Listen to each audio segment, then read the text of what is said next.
Hello and welcome to a Let's Play of Old World. So, Old World is a game Civilization-like with a little bit of role-playing elements, if you don't know it yet. So it combines a lot of elements of other games into a pretty complex Civilization-like turn-based strategy game. So, a lot of words now, and I just want to show you how to play a game. Like, I want to do one playthrough.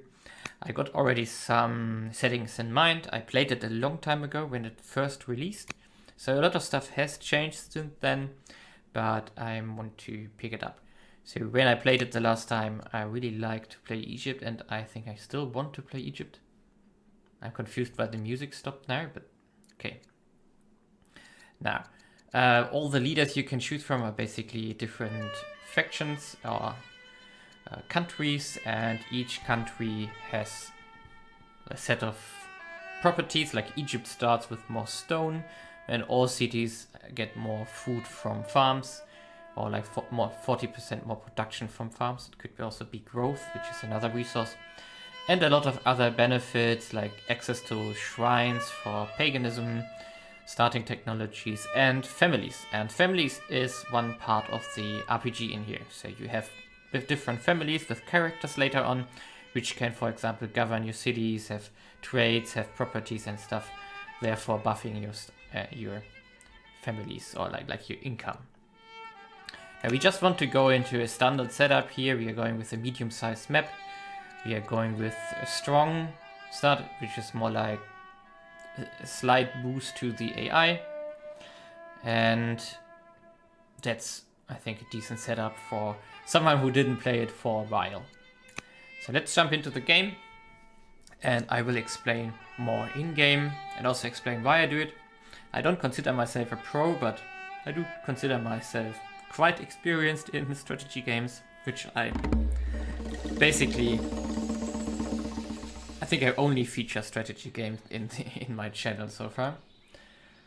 Okay, yeah, let's found our capital, and I have no idea how she is pronounced. Hatshepsut, probably, something like that.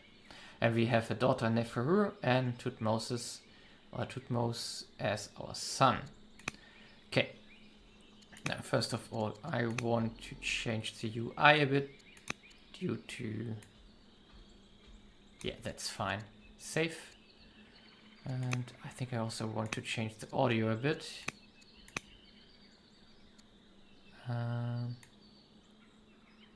Just decrease it a little bit here. There we go. Now, where we start with, don't be confused, we don't have music because we have to learn how to make music. So for that we need to research drama, which is going to start the background music. It's quite interesting that you just start with these kind of sound effects at start. Okay, now what do we have here? We have our city side here, where we can build our first city in one of these 5 tiles if we want to. But we also have resources nearby. For example, we got barley up here, we got some wheat here, which are food resources, and in the south we got lavender, which is a culture resource and produces happiness and stuff like that. Makes our families happy, makes our cities happy, and so on. At the top bar we can see the different resources of the game. Wait a second, I think I can go one higher here. Yeah, let's take it like this. And what we can see here is we have money, food, iron, stone, wood, and orders. Let's start with orders. Orders are basically what your people can do. So if I would move my settler around here, for example, I could go here. It would consume 1 order. And I can undo my turn here, which is really nice in this kind of game, which I really lack in Civilization, for example, where you cannot undo small mistakes. For example, you move wrongly and then you can't change it anymore. Now, these orders are basically actions you can do with your units or with your workers and stuff like that. So you're rather limited at the early game and have to decide what to do. You can't move like 20 scouts around because you don't have the orders for that. Now we are going to settle in place because most of the time that's the best place. And now we have to choose a family to designate the city to, which is governing basically that city. It could be the Riders Ramesside family, which is going to be more military oriented. It could be the Landowners family, which is more growth and rural specialists and more income. It could be the Clerics, which is more like religion. And the Sages, which is more urbanized or like urban production, which is the order income. And another resources up here, which is more like for the state itself, which I'll explain at a later point. Now we are going to found a landowner's capital because it gives us 20 money per crop resource, and barley and wheat here are crop resources. Therefore we could get potentially up to 60 money income from this city. That's something we definitely want to. Now, we first of all have to select a technology, and we are going with the granary here to boost our growth income, making our cities grow faster and so on. Now, our worker, which we start with, so after settling we get 3 units here. Our worker is going to build farms on the resources here. Therefore, we are going to pick the farm here and build it up. Now, our scout is checking out the ruins here, and our explorers find a family of starving lawkeepers encamped in the ruins, surviving on scraps.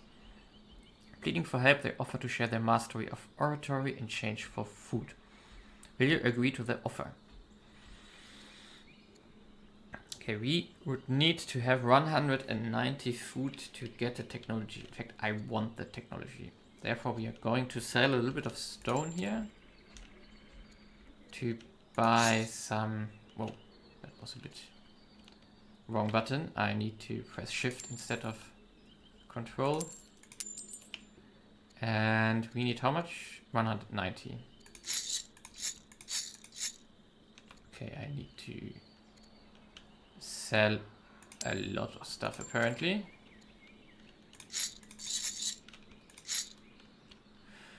Well, it's going to be expensive, but I want to do it. So you can interact with the resources here to sell it and stuff like that, which is really, in this case, quite important. Oh, we are close. We need, of course, enough food to not starve. Therefore, at least 193 to have enough for 1 turn. And we're going to pick it up. Now we got rhetoric. And rhetoric is a technology... Let's find out here. Going to allow us a new building which we can build, but also it's allowing some properties of the state. We could enact some laws at a later point. For example, we now unlocked here epics and exploration, which we have to choose between. Epics would give us more culture if we kill a unit. Exploration is more boost for the scouts. And also because we start with labor force, we also have the option of slavery and freedom, which is more onto production, and the other one is more into specialist. And we are probably more going into specialist, therefore I'm leaning towards freedom. However, that's to be decided later on. Now let's check out the map, the next city site. So we are building a settler, which you start with almost like a third done. The next city site already has 2 interesting deposits here. It's marble, and marble is going to give us stone income when we improve on it, but also it's going to give us civics income, and civics income is important for a lot of things. Civics is needed to do these kind of law reforms here, but you can also speed up things here, speed up production for example for civics, and you also need it to do a lot of other things. For example, in the city, if you want to build projects which are like infrastructure, for example, you want to build a forum at some point, you would need projects, civics to do it. Right now we're building a settler, and for a settler the income is growth, which is a different resource, which we have plus 12 of currently, which we get a benefit from the landowner family, which we chose from. Also, it's in capital and therefore connected to the capital. It's getting a boost. and 8 is the base growth. And normally when you are not building a unit which requires growth, for example, if you build the forum here, the growth would go into citizens, therefore producing more population in the city, therefore growing it, and then you can make more specialists in the city, which I will show at a later point. Now, we have to check, do we have enough orders? Yeah, we have 4 orders left. We also need to pick a governor for the city, and we are going to pick our queen herself to govern our only city. Now, she has some traits. For example, she is not only our queen, but she is a builder. Therefore, in the city, everything is faster to be built.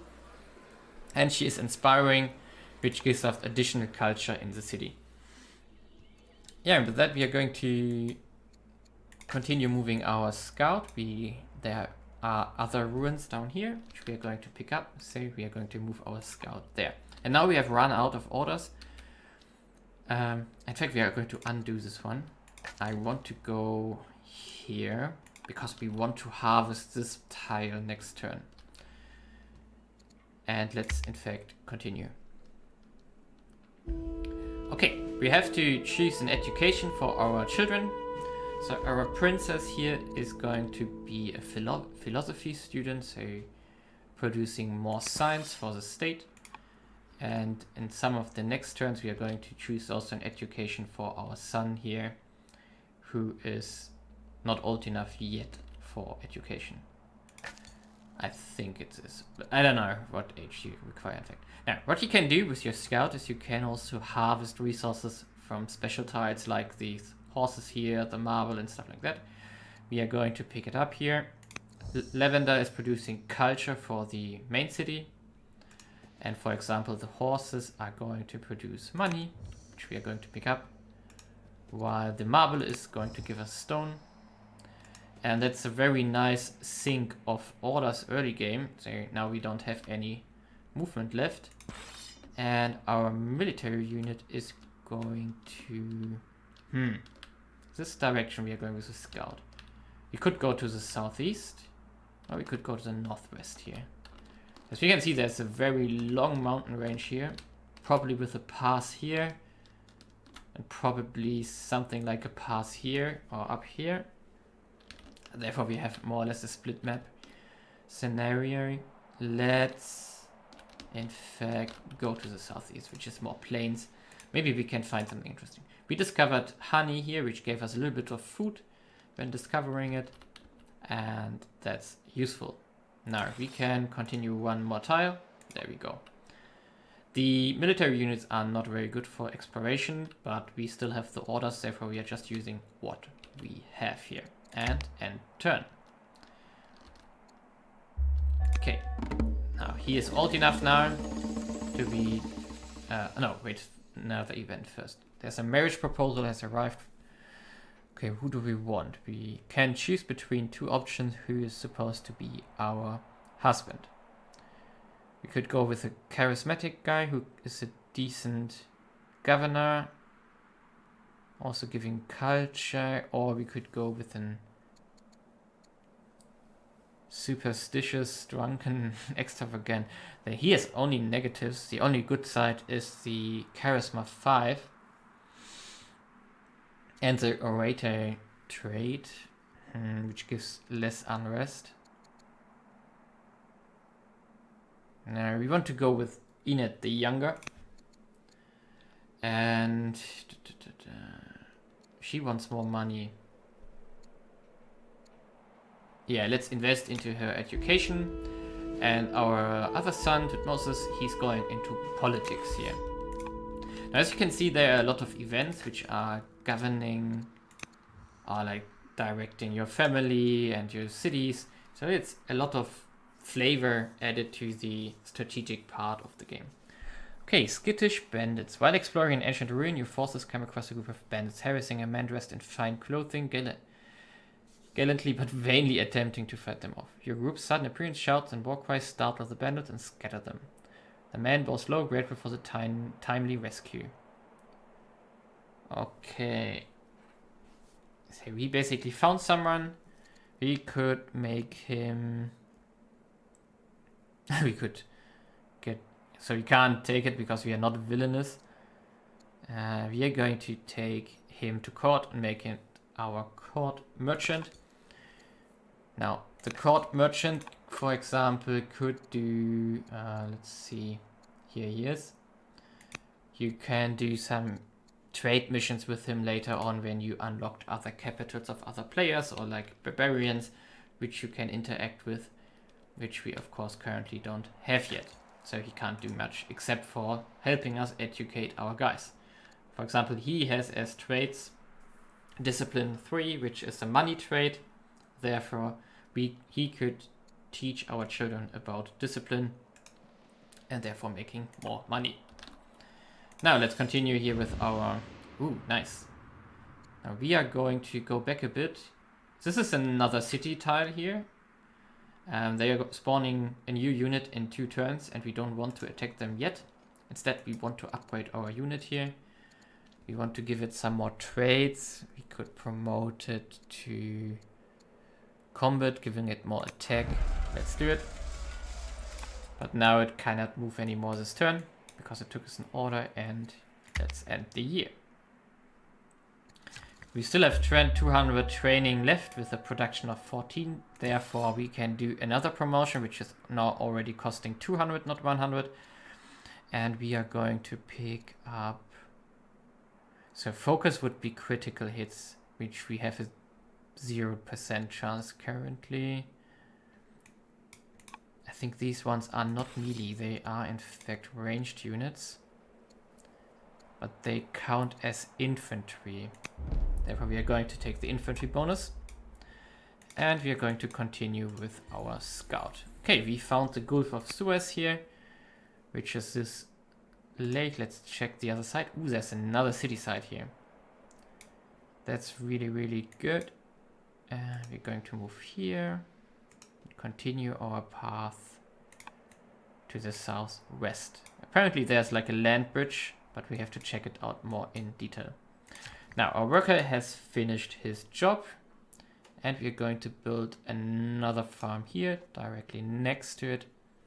And now we can explain the adjacency effects. We built one farm here and we can now build another farm directly next to it. And if you hover over the infrastructure you want to build here, you can see it gets growth, it gets money from our trade from the family, it gives food income, and it enables a job which can be built in the city. And you can also see the potential bonuses. For example, if you build it on a marshland, which you cannot at start, you would get wood income on top of the farm. If the territory is lush, you would get additional food income. If it's arid, you would get less. Adjacent to a volcano, due to fertile grounds, basically, you get more food income. If it has fresh water, like next to a river, which for example this one is, you would get also more food. And for adjacency effects, you also get something like next farm. Nearby farms give 10% bonus. Nearby pastures bonus granaries, which we are researching currently for exactly that reason. And the Shrine of Ra, which we are going to probably unlock next to now. Therefore, we can build our farm here, which is going to give us already 2.2 growth.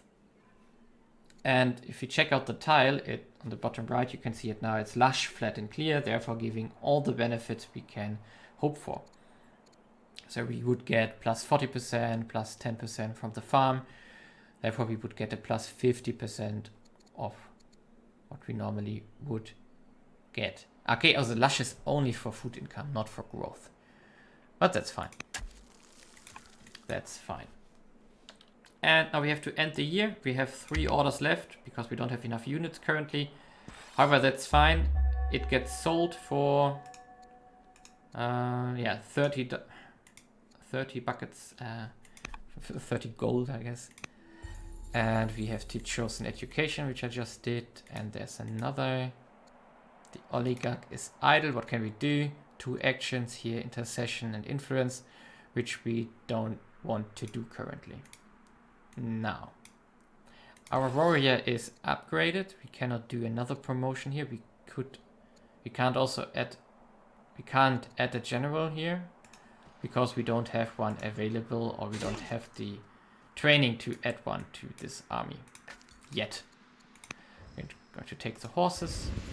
There's another barbarian camp. There's a Lake Van, so it's not a land bridge exactly. I think we're going to harvest the reed. Oh, there are elephants down here, which is interesting. And now we have to select something. We could build a specialist here, a farmer specialist, which would give us more growth income. Like, if we hover over you can either build it by clicking the green plus here, or you could build it on the overlay here. Now, the farmer specialist would give us plus 1.4 growth and 10 food, plus 1 additional food for the general farmer job, and plus 1 science from the rural specialist. And in fact, we are going to do that because the landowner family makes all rural specialists cheaper, 50% cheaper. Normally it would cost, would take 6 turns. For us, it's only 3 turns. And one of the big reasons why I want to do it this way is when we, let's remove it first. What you can see here as an indication is we would get 2 tiles on top of it. We would expand the city borders to these 2 tiles, therefore opening up another farm here and opening up this slot for the granary, which then is improving 3 farms by plus 40%, and that's what we want to achieve here. And let's go on. We want to move our settler, and we have in fact run out of orders, which is a little bit annoying because we should have moved our settler first, but it's fine. We are getting attacked by the barbarians here, which is fine. Okay, another event for the educations probably. A copy of a speech given by famed teacher of politics has been the subject of much discussion at the academy. Duke Tutmosis comes to you late one night, bleary-eyed and pondering. I've been up all night thinking about it. Okay. The speech says you cannot teach virtue, but then it says the study of discourse is the best tool we have to learn of virtue. I just don't understand. Sadly, we are not smart enough to teach him. We are not courageous enough to teach him, and we are not charismatic enough to teach him something. Basically say we are too stupid to understand the philosophical approach here, so we just get some experience points and not any kind of benefit to our son, which is, well, underwhelming, I would say. Now let's move to our new city slot. And our worker has finished his job here. The granary is finishing 3 turns too, that's perfect. And we are going to pick up the 3rd farm too, which is going to give us more food, more growth and more money. We already got a healthy income of 134 money here. Now our military unit, we need to... we can squeeze in 1 more attack before we have to retreat. And our scout got attacked as well. Therefore we are going to retreat him back, heal him up, and then go to the other city site and check it out. Okay, end the year. And let's see what happens here. Okay, now we want to get all of these 3 marbles into our territory. So therefore we have to probably not settle on the recommended side here. Instead, we are going to settle on the edge here, because as you can see, the borders are indicated and we prefer these ones. Therefore, let's go. And we are going to found a Tutmosis seat, which is going civics income, which is exactly what we want, because we are going to get civics income from these marbles too. And let's go. Nice. We also found the Vistula River, pine and juniper forest apparently, and we found the Scythians in the south. Now, what else do we see? I think this positioning was quite nice. We got a lot of forestry, which we can cut for wood income. We also have the marbles here. We're going to focus on them first. Therefore, we are going to build 2 workers here to get going as fast as possible and build up some urban infrastructure here. Now, our scout, we're going to move him here, heal him up, and now let's check out our military. Yeah, it's damaged already, therefore heal up. In fact, there's a ruin here. Maybe we need to divert to the south first, and maybe we can find something useful here, like a unit or something, which would be great news. Okay, our oligarch is still without job, which is fine because we can't do anything properly with him. Now, that's the first turns we did. 7 turns are done. We have 2 victory points from 2 cities, and you can get more victory points by leveling them up in culture, but you can also get wonders, which are going to give you points, which I'm going to explain as soon as we build one. And you can win the game by either getting 58 points or getting 10 milestones, and ambitions, not milestone, ambitions, which I'm going to explain when they pop up, which are basically also event driven, which are more like missions you can fulfill. And with that, that's the first 7 turns, and see you in the next episode. Leave a like and comment if you have questions or need advice on something, then I will answer. See you next time.